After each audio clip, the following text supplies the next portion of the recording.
В недавнем отчете разведка США не обнаружила какой-либо внеземной связи с НЛО, замеченными пилотами военно-морского флота за последние несколько десятилетий. В то же время они не исключили инопланетную теорию, связанную с этими неизвестными кораблями. Есть две возможности относительно происхождения этих инопланетных кораблей. Либо правительство пытается донести до людей, что эти корабли являются беспилотниками врагов, либо они защищают свои сверхсекретные самолеты от общественности.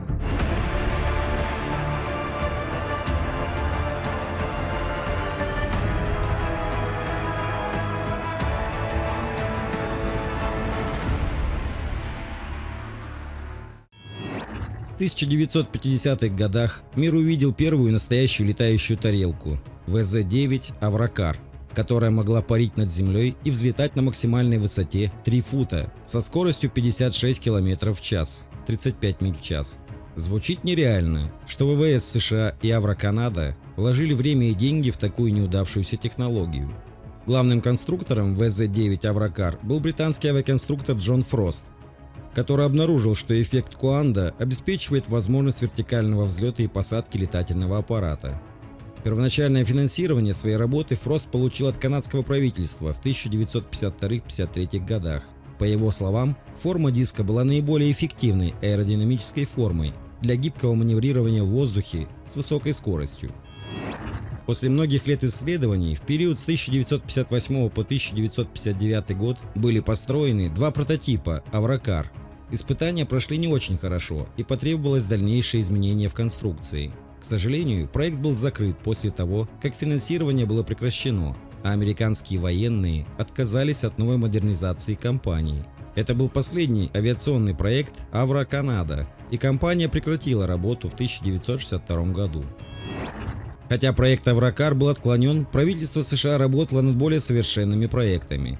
Ирония заключается в том, что секретная запись рассказывает, что в 1950-х годах ЮСАФ и Авроканада заключили контракт на строительство сверхзвуковых летательных аппаратов в форме блюдца. В документе под названием USAF Project 1794 цитировалось: «Блюдце должно было достичь максимальной скорости от 3 до 4 маха, потолка более 100 тысяч футов и максимальной дальности с допуском около 100 морских миль». Помимо проекта Авракар, Авроканада и ЮСАФ работали над проектами Ю и Ю-2, которые полностью отличались от Авракар и были более продвинутыми. В 1954 году ходили слухи, что доктор Генрих Рихард Митти, дизайнер немецкого военного проекта В-7, находился в Канаде для реконструкции одной из своих моделей в форме блюдца. Хотя не ясно, восстановил ли он свое судно. Можно предположить, что ВВС США вместе с правительством Канады работали над нацистской технологией летающих тарелок. Нацисты занимались созданием аппарата в форме диска еще до Второй мировой войны, что подтверждается документом ЦРУ. Согласно документу, немецкий инженер по имени Георг Кляйн заявил, что хотя многие люди считают летающие тарелки послевоенной разработкой, на самом деле они находились на стадии планирования на немецких авиационных заводах еще в 1941 году. После того, как появились новости об Авракар, он сказал, что такие конструкции были разработаны во времена нацизма. Существует заговор о том, что нацисты получили знания о создании современных летающих объектов от общества ВРИЛ, основанной Марией Орсич. Во время Второй мировой войны у Германии было сильное желание доминировать над противниками с помощью технологий, оружия или интеллекта. Затем молодая красивая женщина по имени Мария Орсич захотела помочь нацистам построить летающие тарелки. Она сказала, что может общаться с инопланетянами. Несомненно, в довоенное время нацисты разработали очень передовой механизм, чтобы господствовать над миром, и до сих пор оставалось загадкой, откуда поступила такая информация. Итак, что бы ни говорили канадские и американские правительства, в 1950-х годах вполне возможно, что они создали мощное оружие для войны. Одним из таких примеров является корабль-треугольник, который движется бесшумно, согласно показаниям свидетелей. Для таких аппаратов требуются плазменные актуаторы, которые не требуют движущих частей и более надежны. Интересно, что такая антигравитационная технология действительно существует. Она известна под названием «Проект Лифтер». Что если американские военные уже разработали такую технологию и построили НЛО на основе антигравитационных технологий? Очень немногие люди думают помочь человечеству, не рассчитывая получить взамен какую-либо прибыль. После великого изобретателя Николы Теслы, балтиморский инженер Отис Карр был единственным человеком, который верил в концепцию свободной энергии Тесла. Он хотел создать космический корабль, который работал бы на свободной энергии и доставил бы людей на Луну и другие планеты. Его дружба с Теслой длилась до его смерти в 1943 году. Он был протеже Теслы, который построил ряд полностью функциональных летающих тарелок в конце 50-х годов. Карр родился в Западной Вирджинии в 1904 году. Он бросил школу в 13 лет и начал самообразование. Он впервые встретился с Теслой на Манхэттене в 1925 году, работая клерком в отеле. Двое мужчин рассказали о достижениях в области технологий и обсудили производство энергии. Карр, который, как сообщается, открыл свободную энергию, был вдохновлен Теслой. Во время интервью The New York Herald Tribune в 1911 году Тесла сказал: «У моего летательного аппарата не будет ни крыльев, ни пропеллеров. Вы можете увидеть его на Земле и никогда не догадаетесь, что это летательный аппарат. Тем не менее, он сможет перемещаться по воздуху в любом направлении с полной безопасностью». К сожалению, у Теслы никогда не было возможности воплотить эти идеи в жизнь из-за политических и бюджетных проблем. Но его ученик Карр утверждал, что смог использовать силу гравитации и построить космический корабль, используя ее. Карр убедил инвесторов поддержать его планы по созданию летающих тарелок, антигравитационных устройств и машин, работающих на свободной энергии, в духе Тесла. В 50-х годах Карр искал инвесторов для своих тарелок и программы бесплатной энергии. Он подружился с человеком из Балтимора по имени Рафаэль Элсма, который владел рекламным предприятием.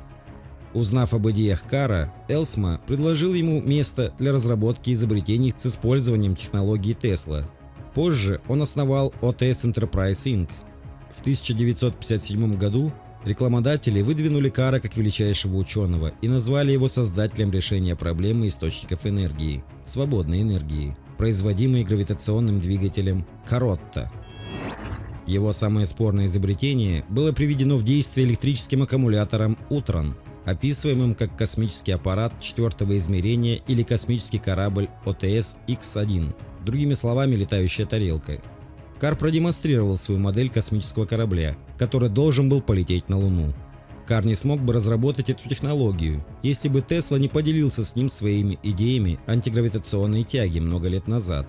В 1958 году Карр утверждал, что создал антигравитационную технологию, которую можно было применить в космическом корабле. Он запросил финансирование в размере около $20 миллионов для строительства производственных мощностей и создания машины OTS-X1, которая могла бы полететь на Луну или любую другую планету Солнечной системы. Он даже обратился в Пентагон и представил им свою концепцию OTS-X1. Заинтересовавшись, Пентагон отправил команду для расследования предложения Карра. Они посетили его офис в Балтиморе и сочли его модель бесполезной. В 1958 году ФБР начало расследование новой модели космического корабля Карра, поскольку опасалось, что она может привлечь внимание Советского Союза. Но кто-то сообщил им о преступной деятельности. У них были сообщения о том, что он продавал незарегистрированные акции. Во время проекта «Камелот» Карр и техник Ральф Ринг тесно работали над созданием летающих тарелок. В конце 1950-х, начало 60-х годов они построили летающую тарелку, приводимую в действие вращающимися электромагнитами, в сочетании с рядом небольших оригинальных конденсатороподобных устройств под названием «Утроны». Они построили несколько небольших кораблей и 45-футовый корабль, который пролетел 10 миль со скоростью света. Я был с двумя другими инженерами, когда мы пилотировали 45-футовый корабль около 10 миль. Я думал, что он не сдвинулся с места. Я думал, что он потерпел неудачу. Я был совершенно поражен, когда мы поняли, что вернулись из места назначения с образцами камней и растений. Это был потрясающий успех. Это было больше похоже на телепортацию. Вы всегда должны работать с матерью природой. Сила никогда не нужна. Законы физической вселенной на самом деле очень просты, сказал Ринг. По словам Карра, любое транспортное средство, ускоряющееся до вращения оси относительно своей притягающей инерционной массы, немедленно активируется энергией свободного пространства и действует как независимая сила. 15 апреля 1959 года сотни людей собрались в Оклахома-Сити на презентацию диска Отиса Карра. Их пригласили на спуск его 45-футового корабля, который поднимется в воздух на 400-600 футов. Однако запуск был отложен, так как Карр попал в больницу с диагнозом кровоизлияния в легкое. Карр привлек внимание ветеранов Второй мировой войны, офицеров армии США Уайна Ахо и Дэниеля Фрая, которые сопровождали его и помогали его проекту развиваться. Он утверждал, что стартует к Луне 7 декабря 1959 года. В 1947 году Карр подготовил документацию, а позже, в 1959 году, получил патент США номер 2912244 на проект космического корабля ОТС-X1.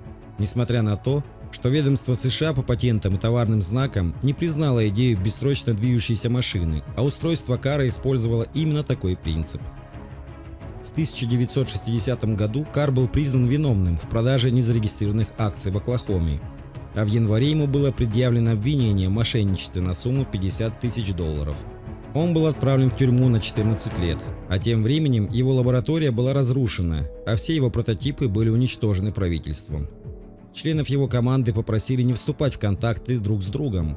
После этого Карр жил в Питтсбурге до своей смерти в 1982 году, продолжая пытаться заинтересовать инвесторов своей технологией. Отис Карр был такой же жертвой, как и Тесла и многие другие, которые остались незамеченными и сломались в конце своей жизни.